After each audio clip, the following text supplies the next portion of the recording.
Sarah Intelligator, welcome to the Orgasmic Lifestyle Podcast. Thank you so much for taking part in this interview today. I'm very happy to have you here. For those who are unfamiliar with your work, could you tell us what you do? Yes, I am a divorce attorney, family law attorney, and specifically a holistic divorce and family law attorney. What does it mean, a holistic family? So I coined the term holistic divorce and family Mm. law when I started practicing on my own. I was a yoga teacher for 20 years, and I absolutely thought that the practice of family law was soul crushing and awful. I worked for a firm for 5 years. I hated it so much. And when I went off onto my own and I thought, how do I want to, I actually didn't know what I wanted to do anymore. I didn't even know if I wanted to practice law, but I needed to maintain some clients so that I could pay my bills. And it just came to me at that moment that what I do is I actually incorporate these tools that I have in my tool bag of guiding people through difficult moments as a yoga teacher, right? And I can do that. And I was doing that as a family law attorney, guiding people through their divorces, through these really difficult times in their lives. And so I coined the term holistic divorce and family law to kind of describe my style of practice, that I'm really looking at the whole individual and the whole situation and trying to give them whatever modalities to get them through this difficult process. Amazing. So I devoured your book, Live, Laugh, Find True Love, a step-by-step guide to finding a meaningful relationship. It was so easy to read, yet it was very eloquent. And I love the examples you gave of real life situations. They were very juicy and very entertaining. And I think you explain the points about, for example, the fundamental values very clearly. Because when I read those snippets, those stories, I could kind of tell what was going to go wrong. It was very, Yeah. it was Yeah. very, very interesting. And yes, I have lots of questions about your book. The six was what. So first of all, what inspired you as a divorce attorney to write about dating, which is like the beginning, and your business is about the end of a relationship? Yeah. So part and parcel of that whole concept of holistic divorce and family law, when I'm looking at the whole situation and the whole individual, I'm starting to think, I don't have access to people before they get to my office. I only get to see them once they're there and it's too late. And so my work kind of shifted a little bit into, well, if I can get to people before they get to my office, then they never have to go through this really painful, emotionally, financially deleterious process and end up in my office. And I went through my own divorce. I'm remarried now, but and implemented a lot of the things that I talk about in this book in finding my current husband and my relationship. And just having gone through a divorce on my own and having gone through that pain, I didn't want anyone else to go through it. I know this book is bad for business, as I say in the book, but I'm okay with that because if I can prevent people from going through a divorce or their children from experiencing their parents' divorce, I'm more than happy to do that. Amazing. So I guess you were seeing the same things over and over. Would that be true to say? Yes, absolutely. I mean, it's just insane how the patterns continue to repeat themselves over and over and over again. And it was so glaring to me that, even within my own divorce and the self-reflection that went on there, that I was like, I have to tell people about this. I guess you can spot lots of patterns when you're outside the situation. It's kind of easier, isn't it? Yeah, well, it's funny that you were saying that as you were reading those fact patterns and fundamental values, how you kind of almost knew what was going to go wrong, like you Yeah. anticipated it. But the funny thing is, when you're in it, you don't Mhm. anticipate it, or you just ignore it and kind of sweep it under the rug because it's the more convenient thing to do. So, I'm glad that you saw that those patterns and kind of where things were going to go was just so obvious, because it is. Definitely. You talk about six F words, also known as fail factors, and these are unmistakable patterns seen across all failed relationships. They are fundamental values, fear, foundation, fixing, and fairy tale, and family. Going to fundamental values, what does that mean?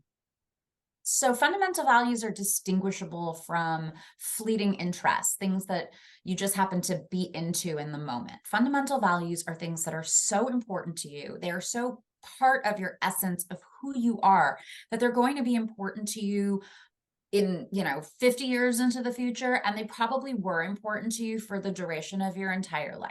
They're just something that is, it's who you are. Like it could be, for example, something like religion, spirituality. One that has been popping up a lot lately, and I don't actually really talk about it in the book, is leading a more holistic and healthy lifestyle. Mm. That's been a big one lately, only because it doesn't necessarily come up during dating or beginning of marriage, but when people have children and then they start disagreeing about how they're going to raise their children and the lifestyle. That's quite hard to predict sometimes because I think for me, I had a spiritual awakening maybe 6 years ago. And if I'd been with someone the whole time, it might have been, like I also gave up alcohol and I made all these different life choices. I think sometimes it can be quite hard if someone radically changes their fundamental values during a relationship as well. Yeah, and that's a good point. I hear a lot of people say, oh, this person changed or I changed, and we're all constantly evolving. Fundamental value isn't limited to one value, it's several different values, right? We have many things that are very fundamentally and deeply important to us. And so I usually tell people, try to find 3 to 5. You can have a lot of differences, you can have different fundamental values, but you want to try to find as many in common with your partner as possible, because then you're going to probably navigate life in a similar way. And with respect to like a spiritual awakening and giving up alcohol and things like that, probably, a lot of that spirituality and who you are and the essence of that, things that led you to get to that point, they probably were there to begin with. Mm. It just, it manifested as this spiritual awakening at a certain point in your life. But maybe the spiritual awakening wasn't the fundamental value. Maybe there was something else driving it that was your fundamental value. So I often tell people, like, well, things might seem like your fundamental value, but if because of where you're at in your life, and as you go through your life, things may change. Like you might get more responsibilities, your job, have children. You can't necessarily, party with reckless abandon anymore. Those things aren't necessarily the fundamental values, but the things that underlie your drive to do these things. That's the fundamental value. So is it important to share those values, or is support enough if they are different? I think it's important to share as many fundamental values with your partner as possible. I think support is also important, but it probably falls more into the category of foundation, which is another Mm. one of the F words. Not necessarily like support per se, but it Mm. manifests in different ways. I break that down into 5 separate categories. But if we want certain things in life, we have certain goals, and we find a partner who wants to achieve goals in a similar way, we're going to work together better as a team in achieving those goals, as opposed to growing apart and playing for separate teams. So I think that's the part of the reason fundamental values are so important. I think they help us understand each other. They help us to navigate different situations, because a good relationship isn't about the good moments. It's about how we work through those difficult moments in life, not necessarily in the relationship itself, but life throws all these challenges our way. And if we don't try to achieve goals in a similar way because we don't value the same things, then we grow apart. Definitely. It makes me think about I'm actually vegan, and I don't have it as a requirement for my partners to be vegan because I just think I'd be celibate, It's just it's very hard to meet vegans. I have actually a vegan social group. And I just don't I'm not attracted to the vegans in it. But I have another friend who is vegan, and that for her is a very important thing. And she's finding so much difficulty in finding a partner. But my advice to her would be to become more flexible on that. Do you think that's what advice would you give to someone like that? Move to Los Angeles. No, I'm just kidding. A lot of vegans out here. No, listen, if it's something that's really important and she can't get past it, then I don't think she should give on something that's so important, because it's going to bother her throughout the course of the relationship. She should identify the reasons it's so important to her. But if it's so important to her that it becomes a fundamental value. Like for you, it doesn't sound like it's necessarily a fundamental value. It may be like a value. But if you're okay with maybe having a partner who isn't vegan as well, it's a preference. You would like that, but it's not like a make it or break it thing. But for her, if it is and she can't get past that, then I don't think she should give on that. I don't think people should give on things. The more things we give on, the more we end up settling, and then we are unhappy and deeply unhappy in our relationships. So the goal is not to give on things that are fundamentally important to us, but to just keep looking. And it's hard out there. Dating is Mm. difficult. Especially in our modern world where people are kind of meeting one another more through online avenues and not organically necessarily in a community where people are like-minded and share similar ethos. It's difficult, but I don't think your standards should be so high that you never meet anyone, but I think they should be high because you have certain expectations for your life, and rightfully so. Definitely. So more about you talked about first dates being like job interview process. I thought it was very interesting. What are some good examples of questions that we should ask on the first date? So, yes, a first date should absolutely be like a job interview, but it shouldn't, I want to be clear, it shouldn't be completely devoid of flirtation. In the book, there's an exercise where once you've determined your fundamental values, you want to come up with a list of questions that will help you ascertain whether your date shares those fundamental values.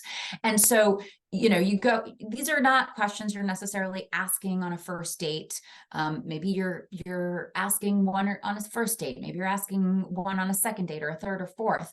And it's not like you have a clipboard in front of you and you're sitting there and just going through a list of questions, right? A date should be fun, it should be flirty, you should let the conversation flow naturally. You shouldn't be so preoccupied about answering this list of questions that you have here.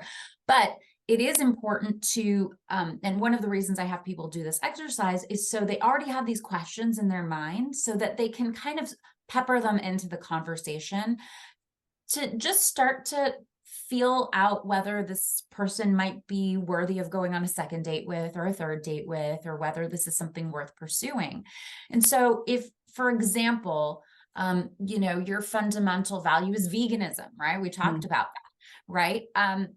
You might want to say something like, maybe you're having a meal, or maybe you're out somewhere and you see people ordering something, and you can say, oh, do you have any dietary restrictions, or things like that, or or what are your views on veganism, or what, there are ways to kind of even make a joke out of something.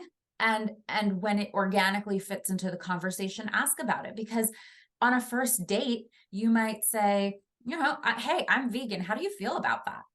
Mm. So it's a perfectly valid question if that's your fundamental value. And your date might say, I love steak. You're like, okay, cool. You're lovely, but this isn't going to work out. And better to know that right off the bat than to get emotionally invested, go on a second and third date because you're so afraid to bring it up. You really like this person, you think they're very attractive, and you don't want to spoil it, but you're doing yourself and this person a great disservice by getting more involved and invested without finding things out right off the bat. Yeah, I think from my friends who are single, when they go on first dates, their criteria is there attraction there? And that can really cloud our judgment. I think that's the first thing people are looking for. Is there a vibe? Do you want to have sex with that person? So how can we, distinguish between this chemistry and the kind of the more grounded approach? Is there a happy medium? Yeah, listen, I think that that's really obviously a very important part of relationship. I happen to be of the belief that physical attraction can grow as you get to know the person, as you get to be attracted to the person and who they are on the inside. That being said, if the sexual attraction isn't there at all, then, that no matter how mentally and emotionally attracted you are to someone, then that might not be somebody who's life partner material. They could just be Mm. friend material at that point. Physical attraction is important, but it shouldn't dictate, because then you're allowing your hormones and your primal instincts to choose your life partner as opposed to your intellect. And that's where we often get in trouble, because we're not choosing based on this very specific criteria that it's almost like a formula. It's almost like a secret, right? It's a secret Mm. sauce. And we can be attracted to a lot of people. It doesn't mean they're going to make a good life partner for us. Yeah, I think we could definitely be blinded by that. It's definitely quite dangerous. I think people look for that as well, because there is a kind of feeling of scarcity, because you go on so many bad dates where there's no vibe, and then suddenly there is one, and then you can kind of sometimes, if the sexual energy is good, you can kind of like disregard some of those fundamental values, and that's when people end up in your office, maybe. No, it's true, and and the thing about that is that it fades with time, right? That's part of infatuation and this initial attraction and the butterflies in your stomach. And if there's nothing else there, if there's not the fundamental values to hold the relationship together over time and the solid foundation and all of these things, then that sexual attraction and that sexual compatibility, it will fade with time. Like, it doesn't mean you're less attracted to your partner or you don't want to have sex with them as the relationship goes on, but we all know that that's like very much part of like the initial part of a relationship, and that kind of peters off over time, for most people. And so if you're relying on that alone, then it's not going to sustain the relationship. But I think that if you're really truly mentally, spiritually, emotionally connected to someone, then that is actually going to grow, and those connections between the two of you are going to build a more solid foundation, on an intimacy level. Great. So how can we spot a narcissist at the beginning of a relationship? That's kind of a big thing now. People talk about that a lot. And are there any red flags at the beginning that we should look out for? So I talk a lot about narcissists in the book, only because I deal a lot with narcissists in my work. I'm certainly not a mental health professional, so I'm not qualified to diagnose. Can we define what it means? Like, because we hear this word a lot. So what does it actually mean? Yeah, I mean, in very layman's terms, it's someone who is very full of himself or herself, but like can do no wrong. That's kind of like the very basic definition. This person, narcissism is a very complex thing in relationships, because part of the reason that you're attracted to a narcissist is because a narcissist is extremely charming, right? And a narcissist will flatter you, but not because the narcissist really thinks you're so amazing. It's because by being connected to the narcissist, you're flattering the narcissist. You're making the narcissist look better and aggrandizing him or her. And a divorce with a narcissist just makes for the absolute ugliest and nastiest battle. So that's why I actually talk about it quite a bit in my book. But spotting a narcissist, not everyone who's charming is a narcissist, but all narcissists are charming. So number one, is this person extremely charming? Is this person someone who loves attention from others, who's thriving off of attention? Is he or she thriving off of attention from you?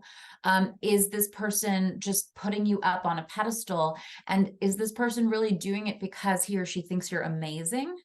Or does he or she think that you make them look good? Differentiate between those two things. You might not know on a first date, you might not know on a second date, but if you go to an event with this person, is this the person who kind of needs to be the center of attention in the room? Is this a person who everyone gravitates to and they're putting on the charm? There are a lot of like little telltale signs, but we allow ourselves to be bewitched by that charm because it truly is bewitching. But just pay attention. I think most people kind of get a sense of these things and they know these things. They just don't want to admit it or acknowledge it, because if you're in a relationship with a narcissist or you're dating a narcissist and they're treating you like a god, you don't want to let go of that, right? That's amazing. Now, that's not to say that anyone who treats you like a god and puts you up on a pedestal is a narcissist, but it could be. It could be. And so, dating with a not just blinders on, but dating very critically. And that's true of whether it's a narcissist or anyone. Dating with a critical eye is just so important. Paying attention, trusting your intuition, seeing the signs and listening to them, actually processing them instead of ignoring them. This is true across the board. Mm. There's a lot of talk of love bombing lately. Do you think that's a narcissistic trait where people kind of come on very strong with all the kind of love talk and flattery and emotional like speed of getting serious quite quickly? That's quite kind of a thing that's being spoke of quite, and I think it's this really preys on our need to connect, which is quite sad, really, because I think there's also a series on Netflix now called Escaping Twin Flames, which is really juicy, but it's just kind of preys on that kind of our need to find a twin flame or a soulmate in our loneliness, and love bombing can really seduce us. Yeah. Again, I think that love bombing and looking for a soulmate and twin flames and all of that, I think that plays on our on that infatuation Mm. phase of a relationship. I call that the crash and burn. And Oh, I've okay. been in relationships like that where it's just so fast and so intense and the emotions are so strong and it's like crash and you just feel like just the most euphoric sensations, and then it fizzles. And or the reason that someone is so intense in their emotions is because there are some other issues at play. Maybe they have abandonment issues or intimacy issues or fear of commitment or something. I don't know, there could be so many reasons for it. And somebody who's beguiled by that or drawn in by, it's hard not to be. We all love Mm. that. It's a great feeling. But again, we have to kind of distinguish between our intellect and our emotions. And when we're in the initial phase of a relationship, our emotions really take the driver's seat and our intellect sort of takes the back seat, and it needs to be the other way around. Mm. It's fine for emotions to be present. They should be. I'm not dismissing them in any way. They're a very important part of a relationship, but our intellect needs to be in the driver's seat. And I talk about this as one of the other F words is fixing, right? We need Mm. to fix ourselves before, fixing is a two-parter. It's not Mm. fixing your partner, but also fixing yourself before you get into a relationship. And that's not to say that we don't all have our wounds and our scars going into a relationship, but if we're looking, if we're selecting a relationship because we're coming from a wounded place or we're looking to heal some sort of trauma, or like somebody who has abandonment issues, for instance, right? Somebody who's love bombing them might make them feel so secure, like this person's never going to leave them or abandon them. And so that abandonment issue is selecting the partner instead of the intellect. That love bombing becomes powerful because it's kind of mending that wound very temporarily. It's not going to be one of those things that subsists throughout the course of the relationship. So I think anytime we're looking at this crash and burn scenario, we're kind of not looking at the longevity of a relationship. We're looking at this very temporary situation, which is, it's fleeting. Yeah, it's very easier said than done to get the intellect in the driver's seat, definitely. But going back to a bit further along in a relationship, all my friends who have kind of gone through, messy divorces or separations, who have discovered infidelities, they've discovered them by going through their partner's phone. What do you think about, should we have access to our partner's phone? What do you think about that? Because that's like a trust issue as well. Yeah. Well, I think trust is, and I talk about this in, as it's one of the Pillars. facets of pillars of Mm, foundation, right? The foundation of a relationship, relationships based on trust. Um, that being said, honesty, mhm, communication, those engender trust. Trust is something that's earned. Trust is not something that just exists in a vacuum. And so, do I think people should have access to their partner's phones? No, mm, because if you trust your partner, you shouldn't be accessing your partner's phones. That's a private thing. I don't, I would never ever cheat on my husband, and I feel very confidently he would never cheat on me, but I don't think that I should have access to his phone or the other way around. We're not hiding our phones from each other. At the same time, and I do talk about this in the book, I think that a lot of people suspect that their partner may be cheating. mhm. And so they make the very difficult decision to look through their partner's phone or emails or things like that. And it's not because they're just insecure and they need to be checking their partner's phone all the time. It's probably because they suspect that their partner's cheating and they're looking for validation before they Confront them. blow their lives up Yeah. and the relationship. And so I don't advocate snooping through your partner's phone, but I completely understand where someone is coming from when they feel so compelled to do that. It's almost like this desperate last move. And if you trust your partner, you probably don't want to look through his or her phone. So if you Mhm. do have this compunction to do that, ask yourself why that is. There might be a reason for it. Yeah, and lots of messages that are friendly could be misconstrued and misunderstood as well, because that can cause even Right. more problems. Yeah. Mhm. Another question I want to ask you, you talked about teamwork or being a team in the book, which is really interesting. And I thought it was really interesting about how you talked about assets, sometimes like paying for your own things, because obviously this kind of maybe clashes with some feminist ideas and some kind of traditional gender role relationships ideas about, man paying for everything and what have you. Um, and you talk about how, sharing assets is like saying you're part of a team. But surely, if going through a divorce, aren't things just easier if there are separate assets? And does it make things easier? What do you think about that? Well, I think that depends on where you're getting a divorce. California, where I am, happens to be a community property state, which means even if things are separate or kept separately, if an asset was acquired during the marriage, it's considered to be 50% one spouse's and 50% Mhm. the other's.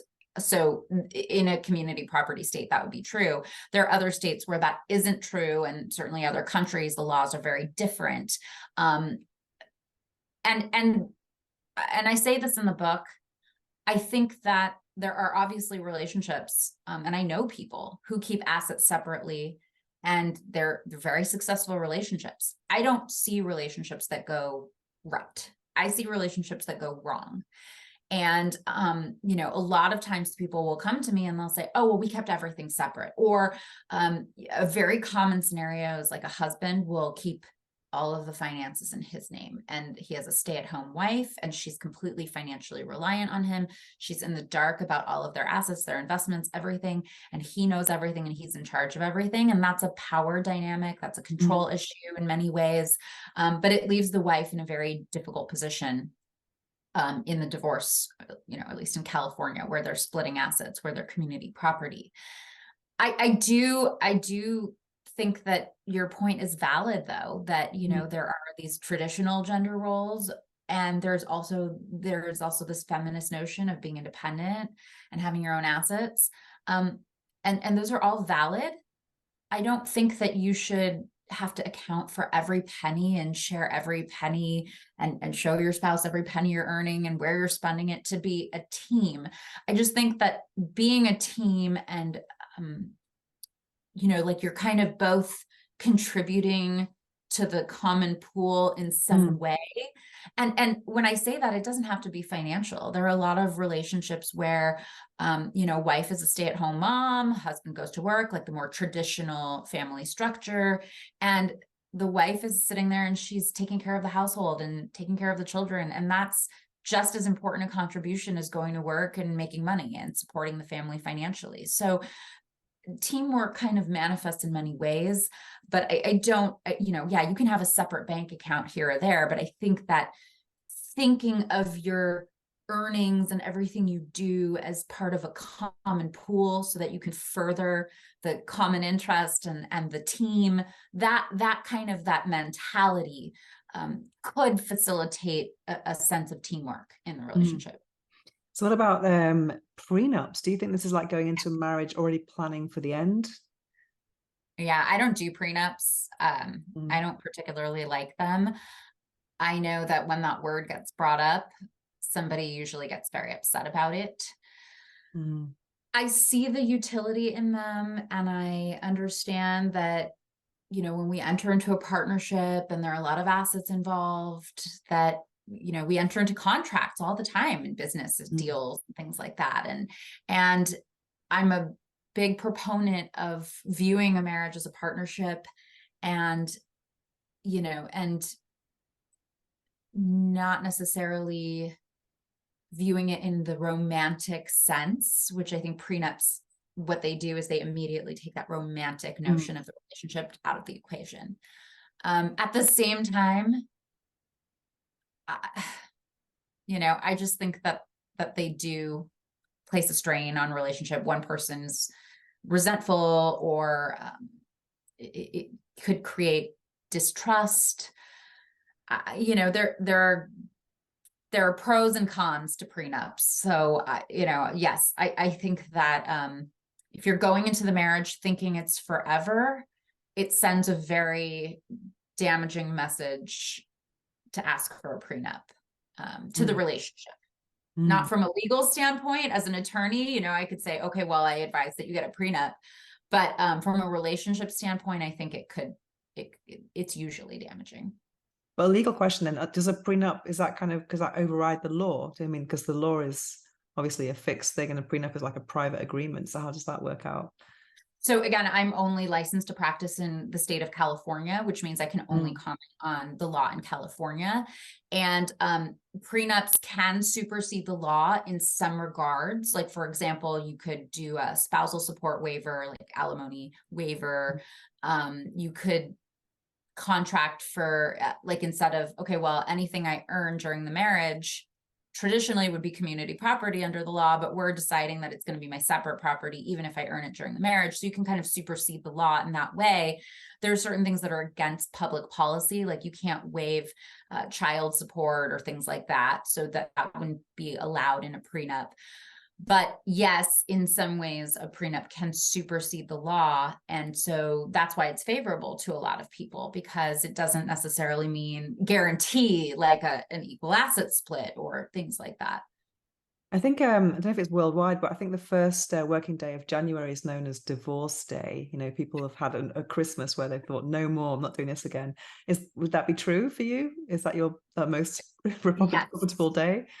January is an onslaught for me always. And I'm like, people just decide to play nice over the holidays, or they're like, oh, let's give the kids one last fun Christmas together. I don't know what it is, but yes, January, and then to an extent February, but like my phone rings off the hook in January. No Valentine's Day then. Like, no, they're already moved on by Valentine's Day. I'm just kidding. So is there any way, have you seen people have a civilized divorce, or is there always some kind of pain? Yes, I have. And for the most part, people who are coming to a divorce attorney are coming because they need some help, because the other party is not necessarily playing nice, or, you know, they go into it thinking that things are going to be amicable and then they're not. But then people come to me all the time saying, look, everything's amicable. We have an agreement. We just need your help drawing up the agreement. And it happens. And I love those cases. I think those are really wonderful cases. But for the most part, they're coming to me because they've tried the amicable route and it hasn't worked out. And so they're in need now of counsel. Have you had a couple where both come to you, whether you're the attorney for both of them? Well, so that would be a conflict of interest for me to represent two parties, because even if everything is amicable, I could be giving advice to one partner, and that advice could run contrary to the advice I would give to the other partner. So it would be a conflict. I can be a neutral third party mediator where I could not give advice to anyone and say, I'm going to help you try to reach an agreement. But in terms of representing the parties, and I've had people come to me asking because they were in a complete agreement and everything was totally amicable, but I can't do that. Cause like, for example, I can tell, wife, like, well, I think you should really get some spousal support here. And then I'll tell her partner, you don't want to pay spousal support, try to get that terminated at all costs. Right. And so now, even though they get along, that would be the advice I ethically have to give to each of them, but it would be in conflict. And so, yeah. Understood. So what are you working on at the moment? What am I working on? Yeah. In terms of my career or projects, you like the book, you're promoting your book? I am very, very fervently promoting my book because it comes out on November 28th. And so I'm working very diligently on that. I'm also working on my very full caseload of clients and remaining dedicated to making sure I do everything I need to do and can do for them, and preparing for the holidays. Okay, there's a lot to do. Yes. So what is the book that changed your life? A couple of quick questions for you. That's a wonderful question. So I was an English major and I was a voracious reader and loved literature. And it's a really hard question to answer because I've read so many incredible books. And I think that probably when I was younger, when I was a teenager, and I read Catcher in the Rye, that changed my life in many ways. I think that's something that a lot of teenagers gravitate toward. How did it change your life? How? In what way? I think it just, I don't know how. I can't put my finger on it, but it just made me fall in love with writing and literature. And I already was, like I said, I was an avid reader, but it just made me fall in love with writing and literature. And I think that then when I was in my senior year of high school or junior year of high school, I discovered beat literature, just the genre itself, and specifically like Allen Ginsberg and his Howl and his writing style. And I just wanted to have that passion in my writing. And there was something in there that just spoke to my soul, that writing can speak to people on this really deep soul level and touch hearts. And so I think that impacted me as a writer. I love the style of your book. I think I read 50 pages in the first sitting. Oh my goodness, thank you so much. I read all the time. I'm always reading something. So it was that really means so much to me. Like I was telling my mom the other day, I was like, people, if they compliment my outfit or my looks or something like that, it's flattering. But being complimented on my writing, it's just that's the most fulfilling and amazing compliment I can possibly get. So thank you. I really appreciate it. And the episode that comes out today, because I have a lunar schedule, I publish on full moon and new moon. Oh, I love that. Yeah, it's quite witchy. So the episode that comes out today is a book called Feeling Seen, which is a bestseller. It's all about reconnecting in a disconnected world. And that's a very big topic about feeling seen that can apply to relationships. When suddenly we're in a relationship that's going a bit dull and then someone else sees us and then our current partner's not really seeing us anymore. So and then I read your book after this. So it was a really perfect continuation. I actually reviewed your book in today's episode, if you want to check that out. So, because I have a format, which is basically I have a monologue on the topic of the day, and then I have the interview with an expert, then a book review, which is completely unrelated because I'm always reading, and then some affirmations, which are related to the topic. So I do some whispering affirmations. I guess with your episode, it'll be something to do with separations or kind of consciously uncoupling or something like this. Or I hope you find a meaningful relationship. Yeah, absolutely. And you can survive alone, definitely. Yes. But you don't need to, because you just need to do the work and do it in the right way, and then you can find the right relationship. Definitely. And I find it's really interesting about how how you should be honest right from the beginning. Because I think sometimes I've been, not so honest. Sometimes I just kind of felt myself into relationships, and then that openness has kind of gradually grown, but sometimes it was lacking at the Yeah, beginning. And then we you pay the definitely, price. we all want to put our best foot forward. We all want Mm. to impress because we want people to like us. Mhm, And that's fine. That's normal.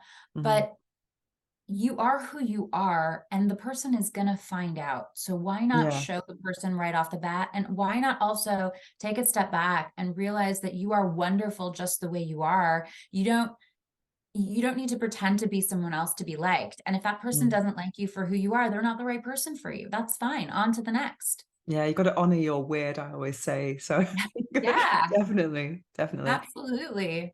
Another I quick question for yeah. you.